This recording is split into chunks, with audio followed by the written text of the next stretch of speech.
सभी को राधे राधे। इस ऑनलाइन क्लास में आप सबका स्वागत है। आज हम प्रेमचंद का जो पाठ दो बेलों की कथा है उसके आगे वाला जो भाग उसके बारे में पढ़ेंगे। यहाँ पर जो दो बेल हैं जिनका नाम हीरा और मोती है, दोनों ही जूरी के साला के घर पर ले जाए जाते हैं और उनके साथ मारपीट करी जाती है। तब वे दोनों ही अपनी मूक भाषा में सलाह करते हैं, अर्थात यहाँ पर जो दोनों शब्द है वो हीरा मोती के लिए आया है और मूक भाषा बिना बोले चुपचाप सलाह करते हैं। एक दूसरे को कनखियों से देखते हैं। यहाँ पर जो कनखियाँ शब्द है इसका मतलब हुआ तिरछी नज़र। तिरछी नज़र से देखना कनखियाँ कहलाएगा। और लेट जाते हैं। जब गांव में सोता पड़ गया, सोता पड़ना अर्थात सारे लोग सो जाते हैं, तो दोनों ने जोर मारकर पगहे तोड़ा डाले। अब दोनों शब्द यहाँ पे हीरा मोती के लिए आया है और जोर लगाते हैं, और पगहे जो शब्द है यहाँ रस्सी के लिए आया है, अर्थात दोनों जोर लगाते हैं और रात्रि में जब कोई नहीं दिखता है तब रस्सी को तोड़ डालते हैं और घर की तरफ चलते हैं। पगहे बहुत मजबूत थे, वो जो रस्सी है वो बड़ी मजबूत थी।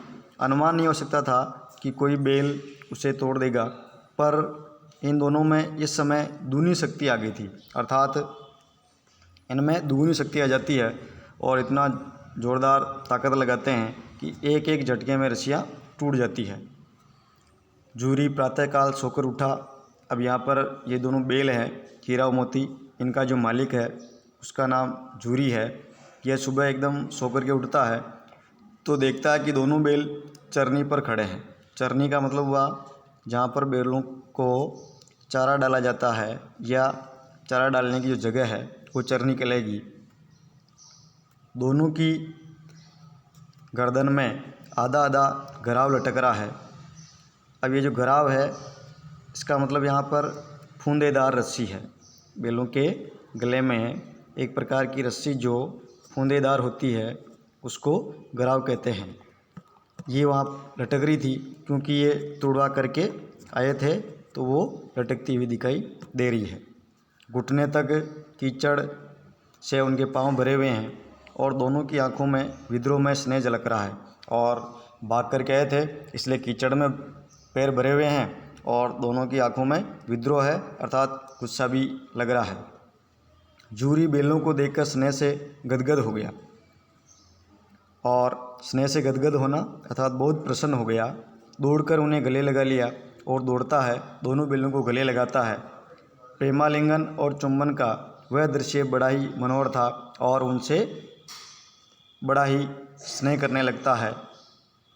जब वो बेल घर आ जाते हैं तो घर और गांव के लड़के वहाँ पर जमा हो गए, अर्थात सारे लोग बाग वहाँ इकट्ठे हो जाते हैं। तालियां बजा बजा कर उनका स्वागत करने लगे और सारे बच्चे तालियां बजा कर के हीरा और मोती का स्वागत करते हैं। गांव के इतिहास में यह अभूतपूर्व न होने पर भी महत्वपूर्ण घटना थी। और फिर बाल सभा ने निश्चय किया, अर्थात जो छोटे छोटे बच्चे आए थे उन्होंने कहा कि हीरा और मोती भाग करके आए हैं और बड़ा इन्होंने अच्छा काम किया है, तो ये वीर पशु है इसलिए इनको अभिनंदन पत्र देना चाहिए। कोई अपने घर से उनके लिए रोटियां लाता है, कोई गुड़ लाता है, कोई चोकर लाता है, कोई भूसी लाता है। यहाँ पर जो चोकर है ये मतलब गेहूँ और जो जौ होता है उसको अपन छलनी में छानते हैं और उसके बाद में जो ऊपर का जो भाग बच जाता है उसको अपन चोकर कहते हैं। अर्थात ये सब लाया गया और बेलों को खिलाया गया। अब उनमें से एक बालक बोलता है, एक बालक ने कहा, ऐसे बेल किसी के पास न होंगे। दूसरे ने समर्थन किया, इतनी दूर से दोनों अकेले चले आए, दोनों बातें कर रहे हैं, और यार ऐसे बेल तो किसी के पास नहीं हो सकते हैं। दूसरा कहता है, और यार इतनी दूर से अकेले आ गए। तीसरा बोलता है, बेल नहीं है, वे उस जन्म के आदमी हैं। अर्थात तीसरा जो बच्चा वो कहता है, नहीं भाई साहब ये बेल नहीं हो सकते हैं, ये तो पुराने ज़माने में या पिछले जन्म में आदमी थे इसलिए इनको इतना अनुभव है। इसका प्रतिवाद करने का किसी को साँस नहीं था, अर्थात उसके बाद कोई चौथा नहीं बोलता है। अब जो जूरी है यह बैलों का मालिक है, उसकी स्त्री ने बैलों को द्वार पर देखा तो जल उठी।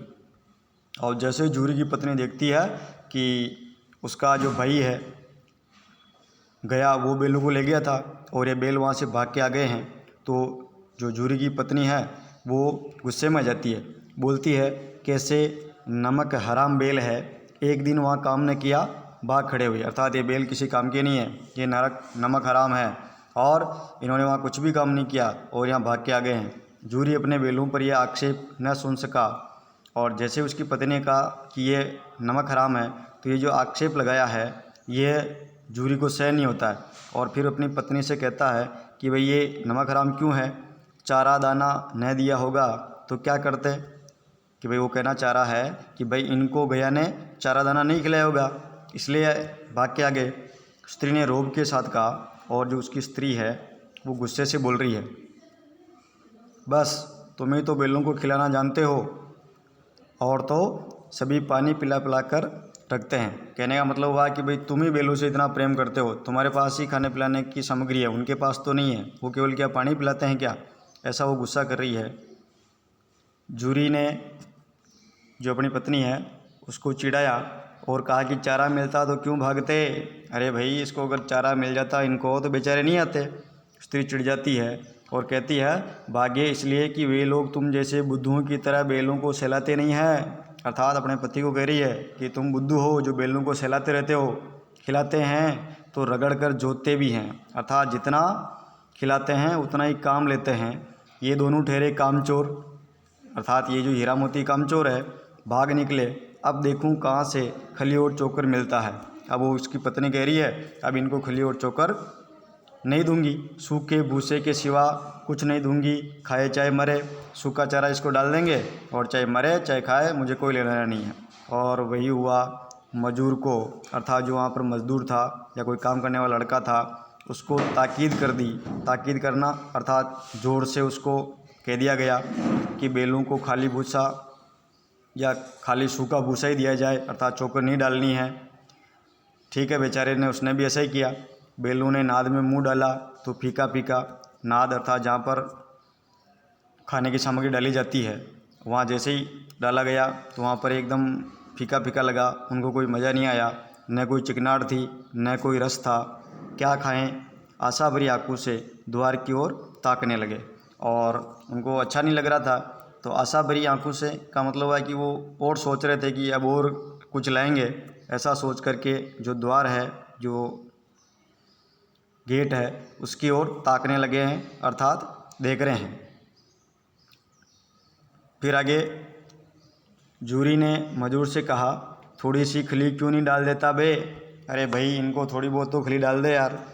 फिर वो मजदूर कहता है मालकिन मुझे मारी डालेगी, कि भाई साहब अगर आप ऐसा कह रहे हैं, मालकिन ने मना करा है, चुरा कर डाल ला, अर्थात चुरा कर के लेके आ जा। न दादा पीछे से तुम भी उन्हीं किसी कहोगे, नहीं भाई साहब ऐसा नहीं कर सकता हूँ, तुम भी तुम्हारी पत्नी के साथ ही बोलोगे।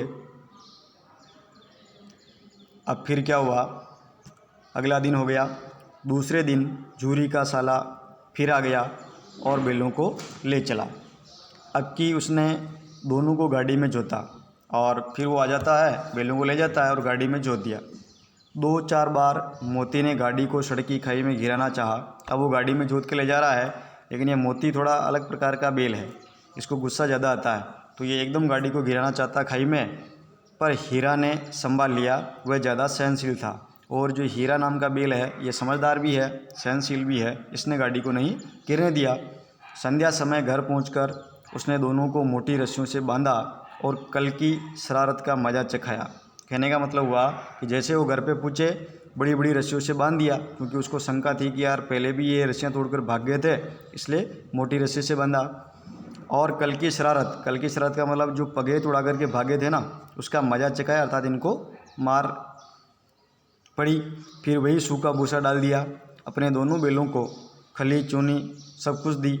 अब यहाँ पर जो ये गया है इनको दोनों बैलों को बेचारों को सूखा दे रहा है और जो उसके अपने जो बैल है ना उनको खली चूनी सब कुछ दी। दोनों बैलों का ऐसा अपमान नहीं हुआ कभी, और ऐसा क्योंकि जूरी के घर पर तो इनके साथ इस प्रकार का व्यवहार नहीं होता था। जूरी इनको बड़ा अच्छा रखता था। जूरी इन्हें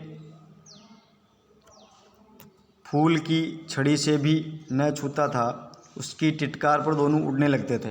अर्थात जूरी जो था इसको फूल की छड़ी से भी अर्थात मारपीट नहीं करता था, और उसकी टिटकार का मतलब एक प्रकार की आवाज़ जो पशुओं को घेरने के लिए लगाई जाती है।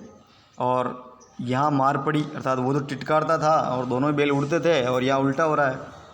आहत सम्मान की व्यथा तो थी, उस पर मिला सूखा भूसा, वहाँ पर कोई सम्मान नहीं हुआ, सूखा भूसा दिया जा रहा है।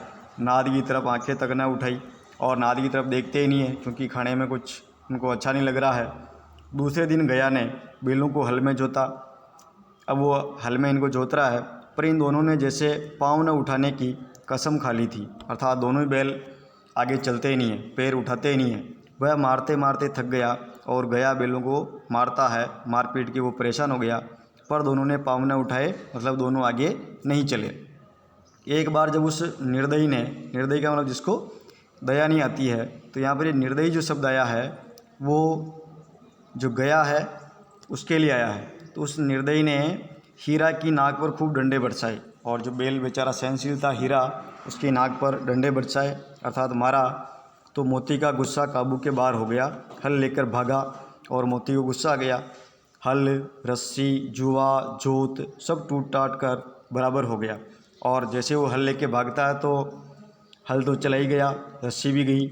जुआ एक प्रकार की लकड़ी जो बैलों के कंधे पर रखी जाती है, और फिर रस्सी से उनके गले में एक प्रकार का पट्टा लगाया जाता है, वो जोत कहलाता है। ये सब टूट उठा करके नीचे पड़ गए। गले में बड़ी बड़ी रस्सियाँ न होती तो दोनों पकड़ाई में न आते। अब गले में बड़ी बड़ी रस्सियाँ थी, इसलिए बेचारों को पकड़ लिया गया। हीरा ने मूक भाषा में कहा, भागना व्यर्थ है। हीरा ऐसे कह रहा कि भैया भागना ठीक बात नहीं है, नहीं भागना चाहिए। मोती ने उत्तर दिया, तुम्हारी तो इसने जान ही ले ली थी, ये तुम्हारे को इतनी ज़ोर से मार रहा है और फिर नहीं भागेंगे का, अब की बड़ी मार पड़ेगी। फिर हीरा कहता, नहीं नहीं भैया, अगर भागेंगे तो ज़ोरदार मारेगा, पढ़ने दो, बैल का जन्म लिया है ना, तो मार कहाँ तक, तो मार से कहाँ तक बचेंगे। फिर उसने कहा कि ठीक है कोई बात नहीं, मार तो पढ़ने दो। ये हीरा कह रहा है कि मार पढ़ने दो, बैल का जन्म लिया है ना, तो मार तो अपन सहन करना ही है, कहाँ तक बचेंगे। गया उसी समय दो आदमियों के साथ दौड़ा आ रहा था, दोनों के हाथों में लाठियाँ थी, और दौड़ता हुआ आ जाता है। जैसे ही वो दौड़ता हुआ आता है, मोती कहता है, कहो तो दिखा दूँ कुछ मज़ा, मैं भी लाठी लेकर आ रहा है, देख हीरा लाठी लेके आ रहा है, हमको मारेगा, मैं भी अपने सींगों से इसको मार दूँ। हीरा ने उसको समझाया, नहीं भाई खड़े हो जाओ, मुझे मारेगा तो मैं भी एक दो को गिरा दूंगा। उसने कहा, नहीं नहीं भैया, अगर वो मुझे मारेगा तो मैं एक दो को गिरा दूंगा, आने दो उनकी, नहीं हमारी जाति का यह धर्म नहीं है। फिर हीरा ने कहा कि नहीं नहीं भैया, हम बैल हैं, बैल जाति हमारे स्वामी की रक्षा करती है, हम ऐसा नहीं करेंगे। मोती दिल में अटकर रह गया, अर्थात उसकी बात मन की मन में रह गई। गया आ गया, दोनों को पकड़ करके ले चला।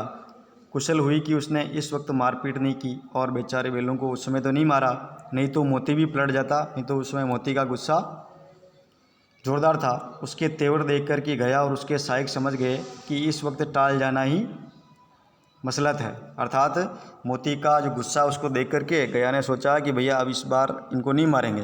क्यों? क्योंकि अगर मारेंगे तो हो सकता है बैल वापस अपनों पर वार कर दे, और उन्होंने ऐसा कुछ नहीं किया। दोनों के सामने फिर वही सूखा भूसा लाया गया, दोनों चुपचाप खड़े रहे। घर के लोग भोजन करने लगे और वापस बांध दिया गया, सूखा सूखा भूसा डाला गया, दोनों चुपचाप बेचारे खड़े हैं, घर के लोग आराम से भोजन कर रहे हैं। उस वक्त छोटी सी लड़की जो उस घर में थी वो 2 रोटियां लेकर के आती है और दोनों के मुंह में देकर चली जाती है। उस एक रोटी से इनकी भूख तो क्या शांत होती। अब अपन सब जानते हैं कि बड़े बड़े बैल हैं, ज़्यादा उनको खाना चाहिए, केवल एक एक रोटी से उनको भूख नहीं बुझती है, लेकिन दोनों के मुंह में देकर चली गई। उस एक रोटी से इनकी भूख तो क्या शांत होती, पर दोनों के हृदय को मानो भोजन मिल गया, अर्थात उनको थोड़ी शांति मिली। यार यहाँ भी चलो कोई ना कोई तो अपन से प्रेम करने वाला है, बेचारी छोटी मासूम लड़की है, यहाँ भी किसी सज्जन का वास है, अर्थात यहाँ पर जो सज्जन है वो उस छोटी सी लड़की के लिए आया है। ये जो छोटी लड़की है उसके पिताजी, उसका नाम भैरव है। ये लड़की भैरव की थी, उसकी माँ मर चुकी थी और जो सौतेली माँ थी उसे बहुत मारती रहती थी। इसलिए इन बैलों से उसे एक प्रकार की आत्मीयता हो गई और छोटी बच्ची है बेचारी, उसको उसकी माँ मारती रहती है, इसलिए वो इन बैलों से बड़ा ही प्रेम करने लग जाती है और आत्मीयता दिखाती हुई उनके पास में आती है। आप ये जो चित्र देख रहे हैं इसमें भी दिख रहा है, ये दोनों बैल हैं, बड़ी बड़ी रस्सियों से बंधे हैं। ये छोटी सी लड़की है, इसके हाथ में रोटियां हैं और रोटियां लेकर के बैलों को खिला रही है। सभी को राधे राधे। आगे वाला भाग हम बाद में पढ़ेंगे।